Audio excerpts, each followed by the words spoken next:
Hello student, 12th class Hindi medium English medium chemistry chapter solution और last topic है इस chapter का।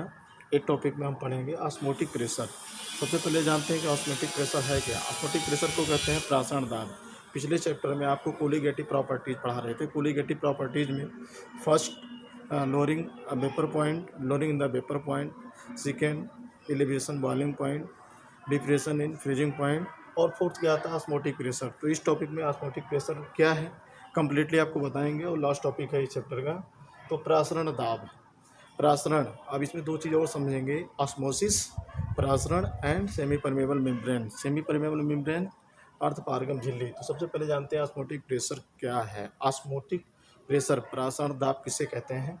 एक एक्सटर्नल फोर्स होता है जो किसी सॉल्यूशन पर लगाया जाता है, लगता है, लगाया जाता है। तो यहाँ जानते हैं the external pressure which must be applied on the solution in order to stop the flow of solvent into the solution through semi-permeable membrane is equal to osmotic pressure। मतलब क्या हो गया कि प्रासरण की क्रिया को रोकने के लिए वेलेन पर लगाया गया आवश्यक अतिरिक्त दाब प्रासरण दाब कहलाता है। मतलब कि जो ऑस्मोटिक प्रेशर होता है वो क्या होता है, एक एक्सटर्नल प्रेशर होता है। External pressure which must be applied on the solution in order to stop the flow of solvent in the solution through semi permeable membrane to equal to the osmotic pressure। मतलब प्रासरण की क्रिया को रोकने के लिए विलयन पर लगाया गया आवश्यक और अतिरिक्त दाब प्रासरण दाब कहलाता है। तो ये हो गया ऑस्मोटिक प्रेशर। तो इसमें दो चीज़ और हम पढ़ेंगे। ऑस्मोटिक प्रेशर के जस्ट बात क्या आता है यहाँ पर ऑस्मोसिस। तो ऑस्मोसिस को समझने से पहले हम क्या समझेंगे, सेमी परमेबल मेम्ब्रेन, क्योंकि यहाँ एक वर्ड आया है semi permeable membrane. Semi permeable membrane को बोलते हैं अर्ध पारगम झिल्ली। तो सेकेंड इसमें जानते हैं semi permeable membrane. Membrane semi permeable membrane क्या होती है, इसको कहते हैं अर्ध पारगम झिल्ली। अर्ध पारगम झिल्ली मतलब कि ऐसी मेम्ब्रेन्स होती हैं जो केवल अपने में से होकर सॉल्वेंट के कण को दूसरी ओर जाने देती है। मतलब विलायक के अणुओं को दूसरी अपने में से होकर जाने देती है, विलय के कण को, सोल्यूट पार्टिकल्स को नहीं जाने देती है। तो these are membranes only pass, these are membranes only pass solvent molecules is known as semi permeable membrane. मतलब ऐसी झिल्ली जो केवल विलायक के अणुओं को अपने में से होकर जाने देती हैं किंतु विलय के अणु को नहीं, अर्ध पारगम झिल्ली और सेमी परमेबल मेम्ब्रेन कहलाती है। एज एग्जाम्पल लेते हैं। एग्जाम्पल में हम क्या रखेंगे, जैसे लिखा हुआ cell membrane. Cell membrane, cell membrane हो गया। और जैसे गॉट ब्लेडर, ब्लेडर और कुछ आर्टिफिशियल्स सेमी परमेबल मेम्ब्रेन होती हैं जैसे पोटेशियम, फेरो साइनाइड, साइनाइड। तो ये सब क्या होती हैं, सेल मेम्ब्रेन्स हो गई, गॉट ब्लेडर्स हो गया, पोटेशियम फेरो साइनाइड हो गए। ये सब क्या होती हैं, semi permeable membrane. Semi permeable membrane these are membrane only pass through the कौन से सेल्स होती हैं, only pass through the solvent molecule. मतलब सॉल्वेंट के अणुओं को अपने में से होकर जाने देती हैं, सोल्यूट के पार्टिकल्स को नहीं। ऐसे इस प्रकार की झिल्ली को बोलते हैं सेमी परमेबल मेम्ब्रेन और अर्ध पारगम झिल्ली। नेक्स्ट इसमें आता है ऑस्मोसिस। जब हम ऑस्मोसिस की बात करें तो इसको बोलते हैं प्रासरण। प्रासरण, व्हाट इज ऑस्मोसिस, प्रासरण क्या है। तो प्रासरण को समझते हैं। प्रासरण ऑस्मोसिस एक स्वतः क्रिया होती है, जैसे समझ सकते हैं कि विलायक के अणुओं का अर्ध पारगम झिल्ली में से होकर, विलायक के अणुओं का अर्ध पारगम झिल्ली में से होकर शुद्ध विलायक से सांद्र विलयन की ओर स्वतः प्रवाह। कहने का मतलब कि dilute solution to concentrate solution, मतलब डाइल्यूट तन विलयन से शांत विलयन की ओर जाने का स्वतः प्रवाह क्या कहलाता है? ऑस्मोसिस। लेकिन किसकी प्रेजेंस में? सेमी परमेबल मेम्ब्रेन की प्रेजेंस में। तो सेमी परमेबल मेम्ब्रेन की प्रेजेंस में जब विलायक के अणु अर्थमार्गम झिल्ली में से होकर तन विलयन से शांत विलयन की ओर जाने का स्वतः जो गुण होता है वो क्या कहलाता है? ऑस्मोसिस। तो ये 3 हेडिंग इसमें थे। ऑस्मोटिक प्रेशर सेकेंड है, सेमी परमेबल मेम्ब्रेन, और थर्ड है इसमें ऑस्मोसिस, प्रसरण, जो साइमल्टेनियसली मूव करते हैं, ट्रेवल करते हैं सॉल्वेंट पार्टिकल्स, किसमें? ऑस्मोसिस में। तो ये तो हो गया आपका जो है osmotic pressure, semi permeable membrane और ऑस्मोसिस। नेक्स्ट हम लोग पढ़ेंगे इसी में 1/2। नेक्स्ट इसमें पढ़ेंगे 1/2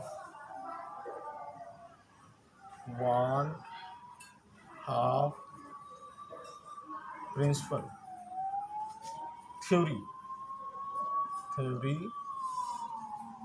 1/2 थ्योरी इन डाइल्यूट सॉल्यूशन। अब इसी में क्या हम लोगों ने पढ़ा? 1/2 थ्योरी इन डाइल्यूट सॉल्यूशन। 1/2 क्या है? तो या हम कह सकते हैं osmotic law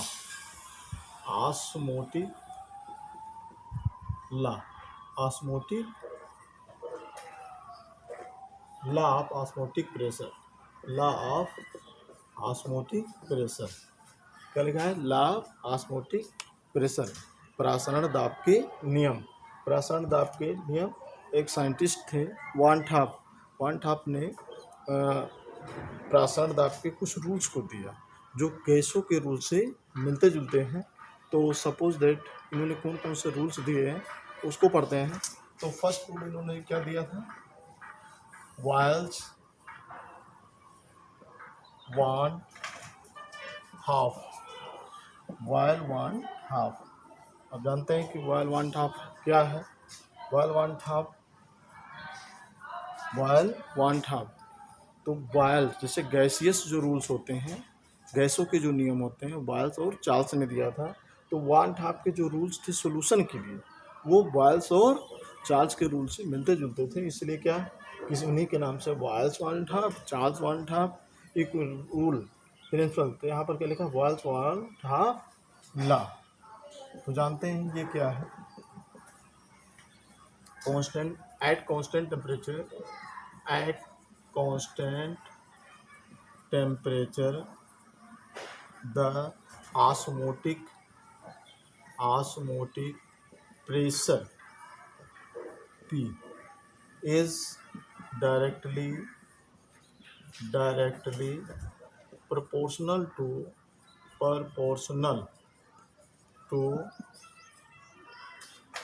proportional to its concentration। देखिए इन्होंने क्या दिया बॉल्स ने? At constant temperature the osmotic pressure P is directly proportional to its concentration C। मतलब क्या हो गया कि एक निश्चित ताप पर विलयन का प्रासरण दाब किसके प्रोपोर्शनल, किसके समानुपाती होता है? विलयन का प्रासरण दाब P विलयन की सांद्रता के समानुपाती होता है। तो अकॉर्डिंग टू बॉल्स लॉ, तो P proportional to C concentration at constant temperature हो गया। तो यहाँ पर लिख दिया P इक्वल टू, तो पहले तो हम ये जान लें C इक्वल टू होता क्या है? 1/V। तो P यहाँ पर क्या रख देंगे? 1/V। P और V इधर ले आएंगे तो ये क्या कांस्टेंट करेंगे तो क्या आ गया? तो एक यहाँ पर फार्मूला आ गया PV बराबर क्या लिखा हुआ है? K। तो ये क्या हो गया? Boyle's 1/2 law. तो इन्होंने क्या बताया कि स्थिर ताप पर किसी विलयन का प्रासरण दाब is directly proportional to its concentration, मतलब कि सांद्रता के समानुपाती, कंसंट्रेशन के समानुपाती होता है। बस इसको इक्वेशन के रूप में मैंने इसको नोट कर दिया, लिख दिया यहाँ पर। तो ये हो गया आपका बॉयल्स लॉ। नेक्स्ट जो है सेकेंड, क्या इसमें सेकेंड पढ़ लेते हैं। लॉ ऑफ ऑस्मोटिक प्रेशर में सेकेंड है Charles one half law. Second इन्होंने क्या किया, एट कांस्टेंट कंसंट्रेशन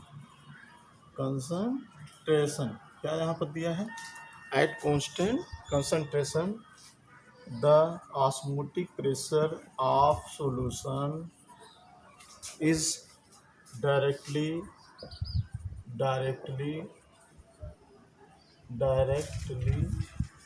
proportional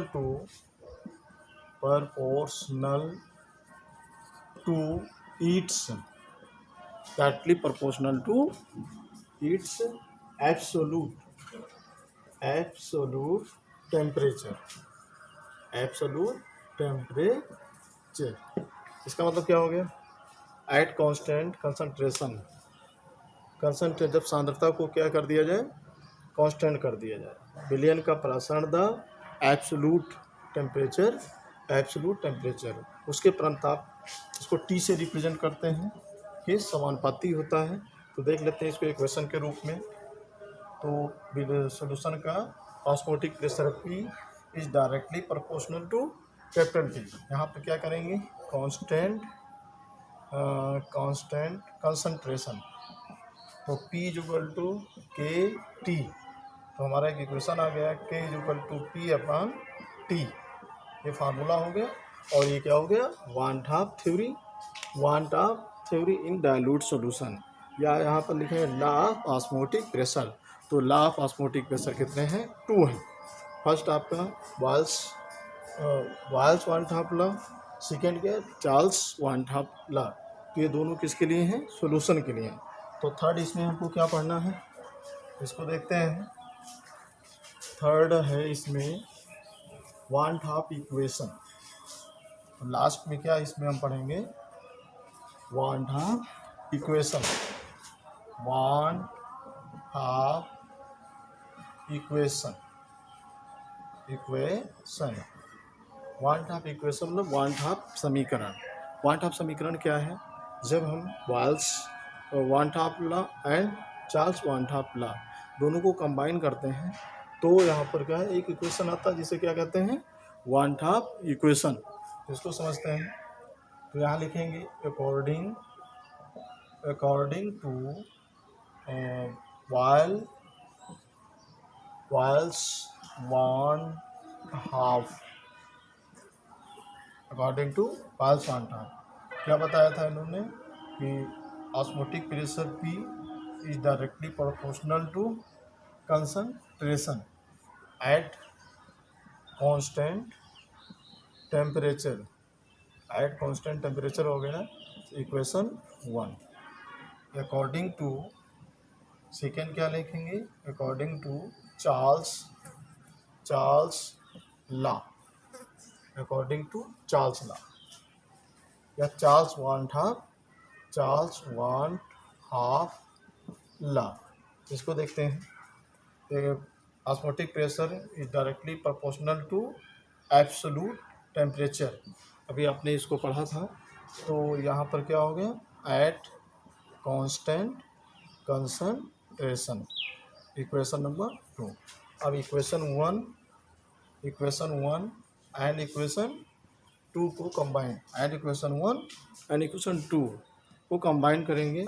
जब कंबाइन करेंगे तो P और P ऑस्मोटिक प्रेशर दोनों में कॉमन है, तो P कॉमन है ऑस्मोटिक प्रेशर, तो क्या हो जाएगा, T अपॉन V। अब इसको हम सॉल्व कंप्लीट करते हैं। तो PV equal to capital T, तो PV इस प्रोपोर्शनल को हम क्या करेंगे, इक्वल करेंगे। तो यहाँ पर एक क्या आ जाएगा, वैल्यू आ जाएगी, यस। कांस्टेंट और टी, तो क्या आ गया P V is equal to S T. तो यहाँ पर यस क्या है, where S solution constant, solution constant है, और पी आप जान रहे हैं ऑस्मोटिक प्रेशर, भी वॉल्यूम, और टी क्या हो गया absolute, capital T absolute temperature. Next इसको और जो है हम फार्मूला इसमें डिराइव करेंगे। सपोज